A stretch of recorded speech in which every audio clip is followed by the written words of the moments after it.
કોરિન્થિયન્સના એટલે બીજો પત્ર જે પોલે કોરિન્થિયન મંડળી લખ્યો એનો અભ્યાસ શરૂ કરીશું. આ પત્ર શાને માટે લખવામાં આવ્યો, એની પાછળ શું કારણો હતા, તેની ચર્ચા તમને ટૂંકમાં સંજયભાઈ હમણાં કહેશે. પરંતુ આ ચર્ચામાં સૌથી પહેલાં તો હું તમને કહું કે પોલ આ પત્ર લખવાનો મુખ્ય હેતુ એ છે, એક તો કોરિન્થિયન સુધર્યા નહીં, પ્રથમ પત્ર આપણે જોયો. બીજું કે પોલ અહીંયા મેઇન હેતુ આ જે બીજો પત્ર લખવાનો છે એ પોતાની મિનિસ્ટ્રીને ડિફેન્ડ કરે છે. પોલ ઉપર કોરિન્થિયન્સની મંડળીમાંથી ઘણા બધા આક્ષેપો થયા અને ખાસ કરીને જે આક્ષેપ આપણે આગળ જોયું હતું કે જેને પોતાની સાવકી મા સાથે સંબંધ હતો એ વ્યક્તિ દ્વારા કરવામાં આવ્યા અને એણે બહુ આક્ષેપો મૂક્યા અને પોલ એને ડિફેન્ડ કરે છે. પોલ ડિફેન્ડ કરતાં કરતાં ટ્રિનિટી પણ ડિફેન્ડ કરે છે, ઈસુ ખ્રિસ્તની ડિએટી પણ ડિફેન્ડ કરે છે, ઈસુ ખ્રિસ્તની હ્યુમેનિટી પણ ડિફેન્ડ કરે છે, ડેથ અને રિઝરક્શનમાં સંપૂર્ણ વિશ્વાસ મૂકે છે. એટલે આ બધી બાબતો એમાં આવરી લેવામાં આવેલી છે.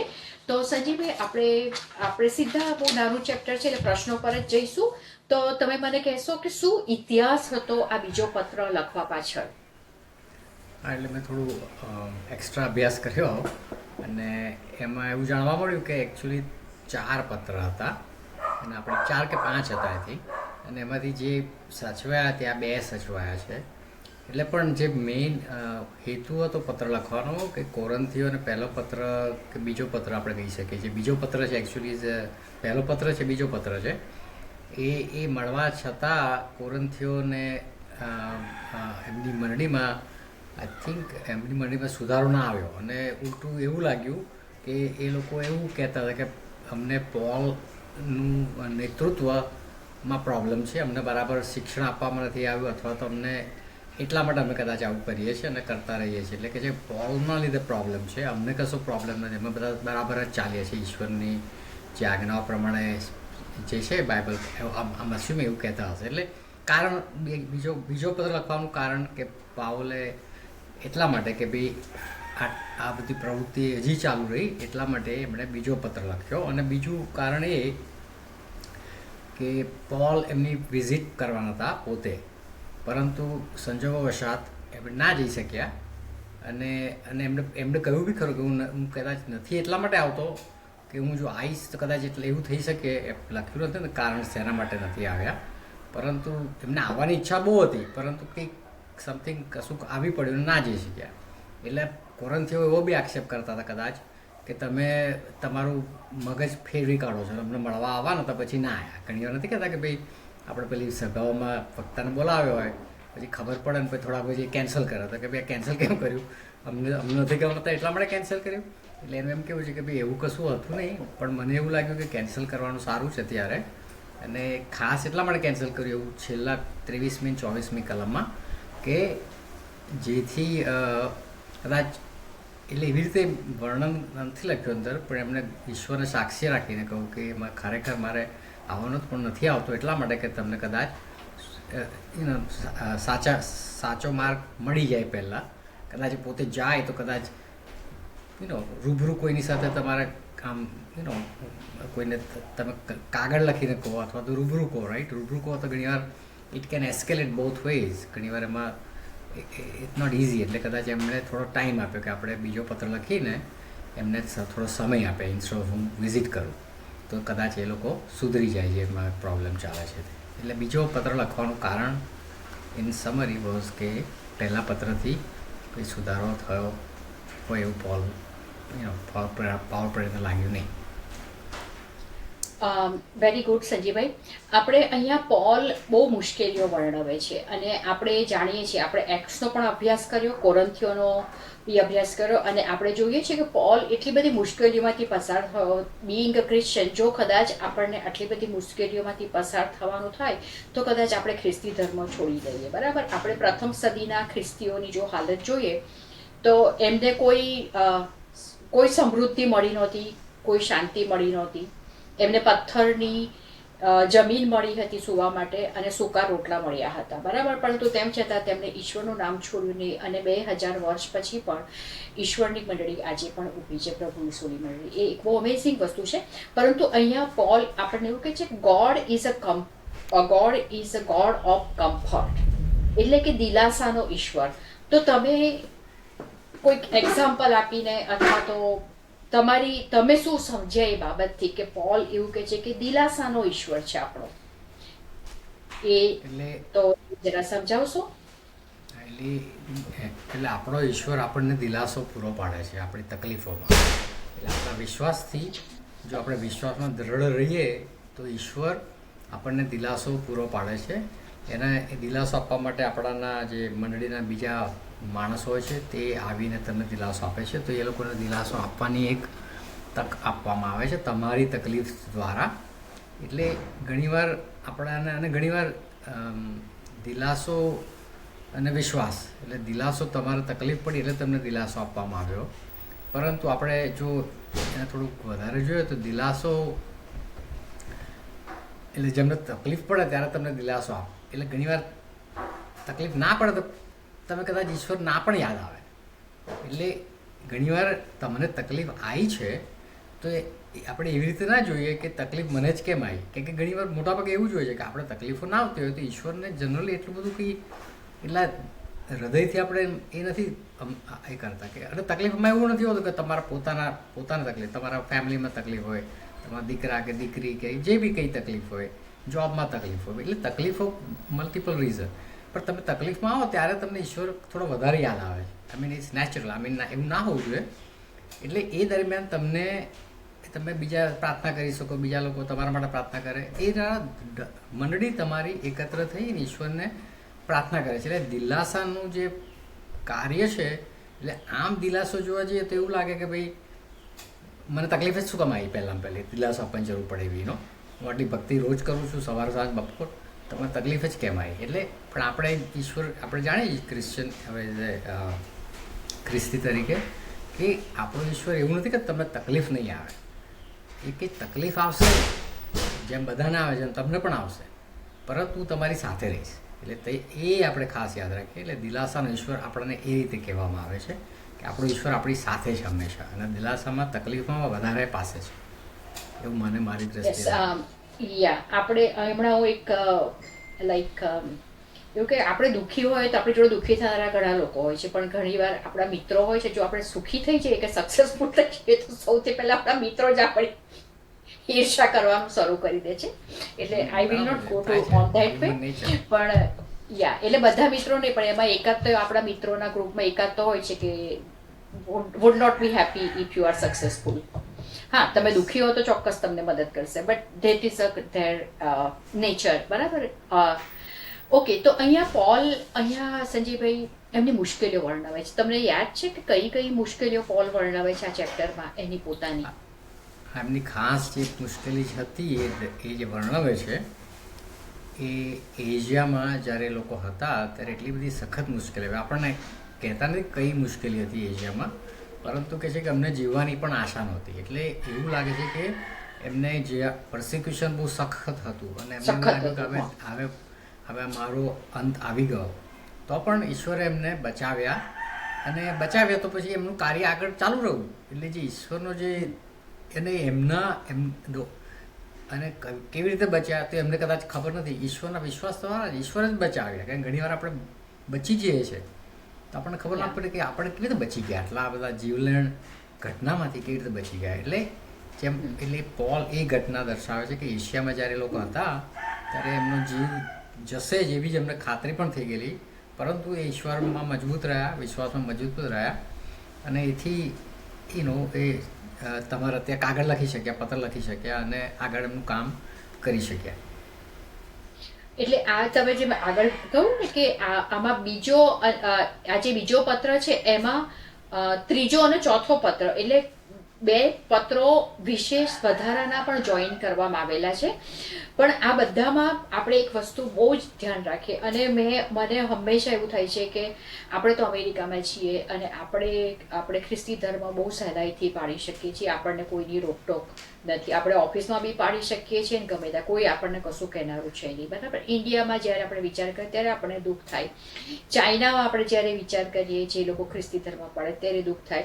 ત્યારે આ જે પોલ જે દુઃખો વ્યક્ત કરે છે કે એને જીવ જવા સુધીની તકલીફ થઈ, કોરડા પડ્યા, રાયટ્સ થયા, બરાબર, ઘણીવાર જંગલી પશુઓ દ્વારા બી હુમલો કરવામાં આવ્યો અને પોલે એનો સામનો કર્યો. એટલે અહીંયા આ ચેપ્ટરમાં પોલ બાઇબલમાં કોઈ જગ્યાએ દરેક જગ્યાએ આપણને બ્રેવ થવાનું લખ્યું છે. ખાસ કરીને પુરુષોને જ્યારે સંબોધન કરવામાં આવે ત્યારે કે બ્રેવ, બહાદુર થાવ. પણ અહીંયા પોલ એક કદમ આગળ વધીને કહે છે કે તમારું પુરુષાર્થન દેખાડો. એટલે એટલી બધી હિંમત તમે, એક સામાન્ય સંદેશો, આપણે જે સંદેશો પ્રભુ ઈસુનો સંદેશો છે એ પ્રેમનો સંદેશો છે, પાપની માફીનો સંદેશો છે, અહિંસાનો સંદેશો છે, બરાબર. એમાં આપણને કહે છે કે તમે પાછા ન પડો, તમે ડોન્ટ બી કાવર્ડ.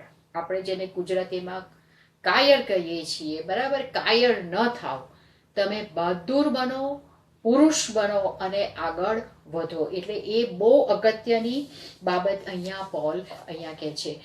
અને સંજયભાઈ, હું એક બીજો પ્રશ્ન એ પૂછવા માંગુ છું કે અહીંયા આપણી પાસે ઘણા એવા મિશનરીઓના ઉદાહરણો છે કે જે આપણે કહું કે હા કહીને પછી ના થાય ને ના કહીને હા થાય, બરાબર. અને હમણાં જ મારી કઝિન સિસ્ટર આવવાની હતી, એણે મને હા કહી અને પછી છેલ્લે ના કહી. તો આજે મેં કન્ફર્મ કર્યું કે ખરેખર એણે સાચા કારણસર કહી છે, ખોટા કારણસર. પણ મને ના, એણે સાચા કારણસર મને કહી કે ના, એ બીમાર છે એટલે નહીં આવી શકે. એટલે આવું હોય છે. આ સાંસારિક બાબતો છે, બરાબર. પરંતુ સ્પિરિચ્યુઅલ બાબતોમાં પણ હા અને ના થાય છે. અને એ સ્પિરિચ્યુઅલ મિશનરીઓ, પોલ જેવા મિશનરીને જે થયું કે કોરિન્થિયન જવું અથવા ન પણ જવું, એને જવું હતું પણ સમથિંગ વોઝ લાઈક એમને રોકી રહ્યું હતું. કોઈ કહેતું હતું કે શું ના, હમણાં ના જશો, બરાબર, કદાચ ઈશ્વરનો આત્મા હોય. ઘણા બધા મિશનરીઓ જોડે પણ એવું છે. ડેવિડ લિવિંગસ્ટન જોડે બી એવું થયું હતું, વિલિયમ કેરી જોડે બી એવું થયું. કેટલાક ઇન્ડિયા આવવાની જગ્યાએ બર્મા પહોંચી ગયા, કેટલાક આફ્રિકા જવાની જગ્યાએ ઇન્ડિયા આવી ગયા, અને હિસ્ટ્રી બદલાઈ ગઈ. એ લોકોને જે જગ્યાએ જવું હતું એની જગ્યાએ ઈશ્વર એમને બીજી જગ્યાએ એકચ્યુઅલી ધે વેર લાઈક દાન પણ એ લોકો એને માટે ઉઘરાવતા હતા, એમનું પ્લાન પણ હતું. એટલે આવું થાય છે. એટલે જ્યારે આપણે ઘણીવાર આપણને કોઈ વ્યક્તિ હા કહી અને ફરી જાય, બરાબર, હું તમારે ત્યાં આવીશ અથવા તો નહીં આવું, તો એમાં દુઃખી થવાની જરૂર નથી. ઈશ્વરનો એની પાછળ કોઈક હેતુ છે એવું હંમેશા ધ્યાન રાખવું. એટલે આપણે ઘણીવાર એવું છે, હું એવું માનું કે તમે હા કહી તો તમારે હા જ કહેવાની, ના તમે કહી શકો નહીં. અને આમાં આમ જોવા જઈએ તો કોરિન્થિયન્સને બી એવું છે. કોરિન્થિયન્સમાં જે આક્ષેપ કરનાર છે એ સિવાય બીજા બધા પોલની રાહ જોતા હતા, અને પોલ આવ્યો નહીં એટલે એમને દુઃખ થયું. અને એ દુઃખને કારણે એ લોકો પોલને એવું સમજવા લાગે કે પોલ ઇઝ નોટ રિલાયેબલ. તો એક બાબત હું અહીંયા એ જાણવા કહું, એક મિશનરી છે, એક ઇવેન્જેલિસ્ટ છે, અથવા તો અહીંયા એપેસોલ છે. જો લોકોમાં એવી છાપ ઊભી થાય કે એ રિલાયેબલ નથી, તો એના શું ઇમ્પ્લિકેશન્સ આવી શકે, એના શું લાઈક એ કહે ને કે ઇફેક્ટ્સ આવી શકે. સંજયભાઈ, મોટા મોટી ઇફેક્ટ એ આવે કે લોકોનો વિશ્વાસ ડગી જાય ઈશ્વરમાંથી. એટલે એ આપણે ઓલવેઝ યાદ રાખીએ કે જે નેતૃત્વ કરનારા છે, જેમ પાઉલ પ્રેરિત હતા કોરિન્થની મંડળી માટે, અને એમના લોકલ નેતાઓ હશે. એટલે નેતાઓએ ખાસ યાદ રાખવું, નેતૃત્વમાં કે જે લીડરશિપમાં હોય એ લોકોએ ખાસ યાદ રાખવું કે એના લીધે લોકોનો વિશ્વાસ ડગી જાય. પરંતુ લોકો એ પણ યાદ રાખો કે નેતૃત્વમાં છે એટલે એ કંઈ સ્પેશિયલ નથી. અને પોલ એ છેલ્લી કલમમાં કહે છે કે હું કંઈ તમારો એ નથી, ઉપરી નથી, આપણે બધા સહકાર્યકરો છે. એટલે હું સહકાર્યકર તરીકે તમને કહેવા માગું છું અને કહું છું, હું તમારો ઉપરી નથી. ભલે મને તકલીફો પડી છે અને મેં ઈશ્વરનું કામ મારી રીતે કર્યું છે, પરંતુ આપણે બધા એ જ યાદ રાખીએ, આપણે બધા પોતાની રીતે કામ કરીએ છીએ. કોઈ એમાં આપણું ઉપરી નથી, આપણે બધા સહકાર્યકર્તાઓ છે. એ ઓલવેઝ યાદ રાખીએ, અને આપણે બધા જ મિનિસ્ટર છે. વેરી ગુડ પોઈન્ટ સંજયભાઈ. અહીંયા પોલ કેટલો મોટો મિનિસ્ટર છે, અને આમ જોવા જઈએ તો મોટો એપેસોલ છે, બરાબર. એને કેટલા બધા દુઃખો પડ્યા છે. એનું કદાચ કોરિન્થિયનને ભાગનું પણ દુઃખ નથી પડ્યું. આમ જોવા જઈએ તો એના દુઃખોનું તો લાંબુ લિસ્ટ છે, બરાબર. એમાંથી કોઈ કોરિન્થિયન પસાર નથી થયા. તો પણ Paul is so humble. What a Christ like attitude અને કેરેક્ટર. એણે એવું નથી કીધું કે હું તમારો ઉપરી છું, હું તમારાથી મહાન છું, કારણ કે મેં તમારે માટે ક્રોસ માટે વધારે દુઃખ સહન કર્યા છે. તમે દુઃખ સહન નથી કર્યા તો પણ તમે મારા જેટલા જ મારા સહકાર્ય કરો છો ઈસુમાં. What a wonderful testimony, what a wonderful letter. અને આ લેટર મને એટલા માટે જ ગમે છે કે પોલે અહીંયા તમે કહો ને કે જે નેતૃત્વ માટે જે ક્વેશ્ચન માર્ક ઊભો થઈ જાય એને ડિફેન્ડ કરવા માટે પોલે લખ્યું છે કે મેં તમને જે શીખવાડ્યું છે, મેં તમને જે પુનરુત્થાનનું વચન આપ્યું છે, મેં તમને જે ખ્રિસ્ત માટે કહ્યું છે, એમાંનો એક શબ્દ ખોટો નથી. કારણ કે આપણે મનુષ્ય છીએ અને આપણે સાંસારિક મનુષ્ય છીએ, એટલે આપણે હંમેશા સંસારના ત્રાજવે બધું તોડીએ છીએ અને મિશનરીઓને ઘણીવાર આપણી સ્પિરિચ્યુઅલ એક્ટિવિટીને બી સંસારી ત્રાજવે તોડીએ છીએ. અને અહીંયા પોલ પોતાના કોરિન્થિયન્સ જે એની વિરુદ્ધ છે, જે એની ઈર્ષ્યા કરે છે, જેને નીચો પાડવાનો પ્રયત્ન કરે છે, એ દરેકને સહકાર્ય કરો, પ્રેમથી સહકાર્ય કરો. કેટલો મોટો પ્રેમ, કેટલો અજાયબ પ્રેમ મંડળી પર. આઈ વિશ કે આપણને પોલ જેવા હજી પણ આપણને પાસ્ટરો મળે. ખરેખર યાર એ બહુ ઇમ્પોર્ટન્ટ પોઈન્ટ છે ને. આપણે બધા એ હંમેશા યાદ રાખે અને નેતૃત્વમાં જે છે એ લોકો પણ યાદ રાખે ને. અને ઘણીવાર એ લોકોને પણ, અને એ આપણે જોઈએ છે કે 2000 વર્ષ પહેલાં પાઉલ પ્રેરિતે મંડળીને લખ્યું છે કે એને મારી દ્રષ્ટિએ, અત્યારની દ્રષ્ટિએ પણ એ એપ્લિકેબલ એટલે કે લાગુ પડે છે ઘણી વાર. અને એ બહુ સરસ વસ્તુ છે અને આપણે બધા એ પણ યાદ રાખીએ. એટલે આપણે બધા સહકાર્ય કરતા પણ છે અને આપણે ઘણા બધા પોતપોતાના ટેલેન્ટ પ્રમાણે કરે છે એમની રીતે કામ. એટલે આપણે કોઈ મોટું અથવા નાનું નથી, પરંતુ આપણે દરેકના ટેલેન્ટ પ્રમાણે અમુકને લીડરશિપનો રોલ હોય તો, પ્રીચિંગનો રોલ હોય તો ઘણીવાર એવું લાગે કે એ લોકો વધારે પડતા આપણા કરતાં વધારે ઇમ્પોર્ટન્ટ છે. પરંતુ પોલ એક પોતે જ કહ્યું કે એમને આમ જોવા જઈએ તો આટલા બધા આપણે નવા કરારમાં વાંચીએ તો પોલને સૌથી વધારે તકલીફ પડી એવું લાગે. ઘણા બીજાને પડી હશે આપણને, એટલી બધી તકલીફ તો લખવું નથી, કદાચ હા લખવું પણ એ પોતાની જાતને કે છે કે હું સહકાર્ય કરતા છું અત્યારે. એટલે કોઈ માણસ ઉપરી આટલા વર્ષોથી કોઈ ઉપરી હોય, એટલે આપણે કોઈ રેગ્યુલર કંપનીમાં તમે હો તો તમે તો વાઇસ પ્રેસિડેન્ટ કે પ્રેસિડેન્ટ હો, તમે યુ નોટ સેમ એઝ પેલો જે પેલો કચરો કાઢતો હોય કે એકદમ સામાન્ય કારકુન હોય એની સાથે ના હોય. તમે સિનિયોરિટી પ્રમાણે તમે આગળ વધી જાઓ, સિનિયર પ્રમાણે, એક્સપિરિયન્સ પ્રમાણે, રાઈટ. એટલે એ રીતે તમે જુઓ તો તમે હી બ્રિંગ્સ ધ ઇક્વાલિટી. બધા આપણે ખ્રિસ્તમાં બધા આપણે એક અને સહકાર્ય કરતા છે. Very important, nice. અને મને અહીંયા એક બહુ સરસ બાબત લાગી કે પોલે અહીંયા હું ઘણા બધા નામ કે સિલ્વાનસ, તિમોથી, તીતસ, બરાબર, સ્ટીફન, પોલ પોતે. તો આપણે બધા છે ને ખ્રિસ્ત મોટો દીવો છે અને આપણે એની જ્વાળાઓ, એટલે નાની નાની મીણબત્તીઓ. એ ત્યારથી પોલથી માંડીને તિમોથી, પોલે પોતાનું શિક્ષણ પોતા પાસે નથી રાખ્યું, એણે બીજાને આપ્યું છે, બરાબર. સેમ વે તમે જ્યાં છો ત્યાં તમે નાનો દીવો હો, મોટો દીવો હોય, તમે બધા સડક પ્રભુનો પ્રકાશ છો અને એ તમે ફેલાવો અને બીજાને તમે આપતા જાઓ. તમારો પ્રકાશ તમે બીજાને, એક મીણબત્તી આપણે જોઈએ છીએ આપણે ચર્ચમાં જઈને એ આપણી મીણબત્તીથી બીજી મીણબત્તી સળગાવી શકીએ છીએ, બરાબર. સેમ વે તમે એ પ્રકાશ સળગાવો. અને આજે આપણે જોઈએ છીએ કે પ્રથમ સદીના ખ્રિસ્તીથી માંડી અને વિલિયમ ટિન્ડેલનું નામ હું એટલા માટે લઈશ કે જેને કારણે ફર્સ્ટ ટાઈમ અંગ્રેજીમાં ભાષાંતર થયું નવા કરારનું, બરાબર. અને આજે આપણે બધી જ ભાષાઓમાં એને વાંચીએ છીએ. આપણે ઘણા બધામાંથી પસાર થયા ખ્રિસ્તી તરીકે, અને આજે એક પેલું શું કહે જ્યોતિની જેમ, લાઈક આપણે દરેક જગ્યાએ દરેક ખ્રિસ્તી એક જ્યોતિની જેમ દરેક જગ્યાએ એ પ્રજ્વલિત છે આજે પણ. ભલે પ્રભુ ઈસુની હાજરી નથી, પરંતુ એ જે પ્રજ્વલિત છે એ પ્રભુ ઈસુની હાજરી તમારા અને આપણા જીવનમાં છે, એ આપણે ના ભૂલીએ.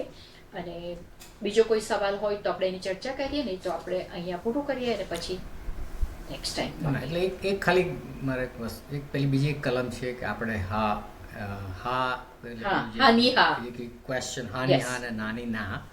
એટલે એમણે એવું કીધું કે ઈસુ ખ્રિસ્તના નામે જે બધું હાથ છે, જો ઈસુ ખ્રિસ્ત તમારામાં છે તો બધું હા જ છે, અને બધું જે પ્રોમિસ Yeah. તમને આપવામાં આવ્યા છે જૂના કરારમાં એ બધા ઈસુ ખ્રિસ્તના નામે બધા યસ અથવા હા છે. યસ જ યસ. હા. ઓલ બધા બધા હા છે. એટલે એ આપણે એ પણ યાદ રાખીએ આપણે કે આપણે જે ઈસુ ખ્રિસ્તે આપણે ઈસુ બાપે બધા પ્રોમિસીસ આપણને આપેલા છે એ બધા હા છે. એમાં તમારે કોઈ એટલે એમાં શું કહે છે અવિશ્વાસ કરવાની જરૂર નથી એમ. યસ, અવિશ્વાસ. અને પ્રભુના તમે એકવાર સેવકોમાં વિશ્વાસ બી કરો. અવિશ્વાસ કરવાની જરૂર નથી. હા, એટલે એ અવિશ્વાસ તમે ખોટો ફેલાવો નહીં. તમે પ્રભુ વિશ્વાસ કરો, પ્રભુએ કહ્યું હું આવીશ, હું રેઝરેક્ટ થયો છું અને તમને પણ તમારી સાથે લઈ જઈશ. તો એ વિશ્વાસ લઈ આપણે જઈશ. અતૂટ એ વિશ્વાસ રાખીએ. કરો. હા. એ Yes. વિશ્વાસથી જ તમારું જીવન આગળ વધશે, એટલે આપણા બધાનું જીવન આગળ યસ. વધશે. એ યસ. વિશ્વાસ વગર આપણે પુનરુત્થાનમાં વિશ્વાસ રાખીએ અને ઈશ્વર આપણને લઈ જ જશે એ બાબતમાં પણ આપણે વિશ્વાસ રાખીએ. અને આપણે જે પ્રેરિતોનો વિશ્વાસ નામ્યો અને નિસ્યન જે ક્રીડ બોલીએ છીએ તે આ જ આપણને શીખવે છે કે ઈશ્વર આપણને એક દિવસ લઈ જશે એમની પાસે અને આપણે અનંત જીવનમાં સામેલ થઈશું. તો શ્રોતા મિત્રોનો આભાર માનીએ છીએ. Please like, share and subscribe this channel. ફરી મળીએ ત્યાં સુધી ઈશ્વર તમને સંભાળે. Thank you.